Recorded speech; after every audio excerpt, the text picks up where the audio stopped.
Bienvenue. Aujourd'hui, on plonge dans une de ces informations, vous savez, celles qui sont strictement inutiles et donc absolument indispensables. On va décortiquer ensemble l'histoire cachée d'un symbole qu'on connaît tellement bien qu'en fait, on ne le regarde même plus. Pensez-y, ce petit signe, il est partout. Dans nos emails, sur les réseaux sociaux, on s'en sert sans arrêt. Mais sérieusement, qui s'est déjà demandé d'où il sortait? Quelle est l'histoire de cette forme un peu bizarre? Et à quoi est-ce qu'elle pouvait bien servir avant de devenir la star d'Internet? Alors, pour commencer, plantons le décor.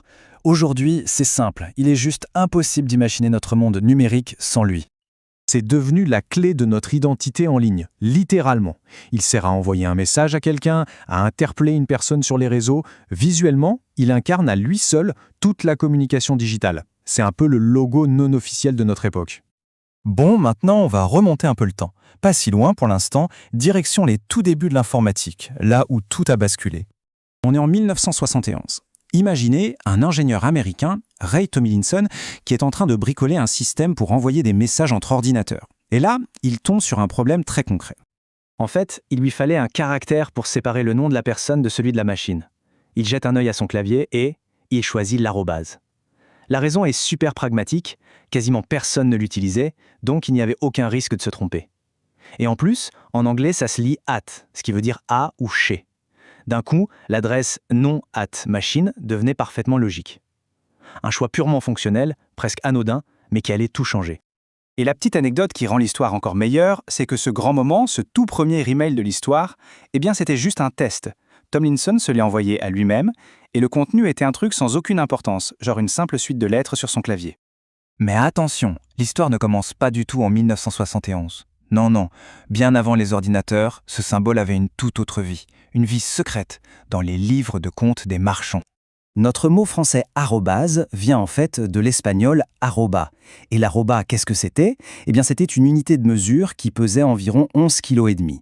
Le mot lui-même vient de l'arabe arroub, qui signifie le quart, parce que ça correspondait au quart d'une plus grosse unité de poids, le quintal. Voilà concrètement à quoi il servait. Si on regarde des registres de commerce du XVIe ou du XVIIe siècle, on voit que les marchands utilisaient le signe arrobas pour dire arroba. On pouvait donc lire des lignes du style 3 arrobas de vin ou 5 arrobas d'olive. Il était bien plus à sa place dans un port que sur un écran d'ordinateur à l'époque. Alors, on a sa vie numérique, sa vie de marchand, mais attendez, ce n'est pas fini, on peut remonter encore plus loin. Sa véritable origine, elle, se cache dans les monastères du Moyen-Âge. Et là, on touche au cœur du mystère. Les moines copistes, à l'époque, cherchaient toujours à économiser du temps, et surtout du parchemin, qui coûtait très cher. Pour écrire le mot latin ad, qui signifie A ouvert, ils ont eu une idée. Ils ont commencé à lier les deux lettres en un seul geste. Le A et le D ont fusionné, la grande barre du D s'est enroulée tout autour du A, et voilà, notre arrobase était née. C'était juste un raccourci de scribe. Quand on met tout ça bout à bout, le voyage est juste vertigineux. Ça part d'une simple astuce de moine au Moyen-Âge, ça devient une unité de mesure pour les marchands à la Renaissance, avant d'être choisi un peu par hasard par un ingénieur en 1971, pour finalement devenir l'emblème de notre monde ultra connecté. Incroyable, non? La transformation est radicale, c'est un grand écart total. On passe d'un outil de niche, connu seulement par quelques comptables et historiens, à un signe que des milliards de personnes utilisent tous les jours sans même y penser. C'est une renaissance absolument spectaculaire. Et avec cette explosion mondiale, chaque culture s'est approprié le symbole et lui a trouvé un petit surnom. Et c'est là que ça devient vraiment savoureux.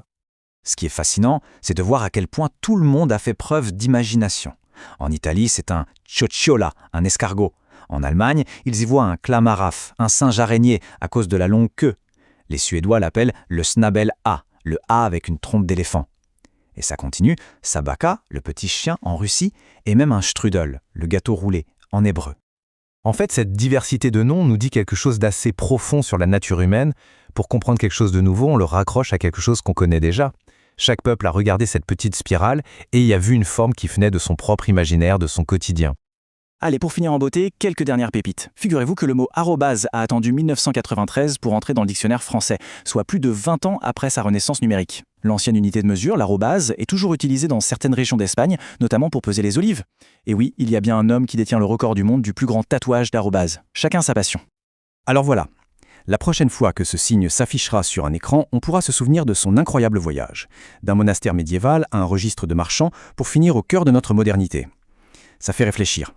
Après un parcours pareil, après presque 1000 ans d'existence, on peut se demander quelle sera la prochaine étape de sa longue, très longue histoire. La question reste ouverte.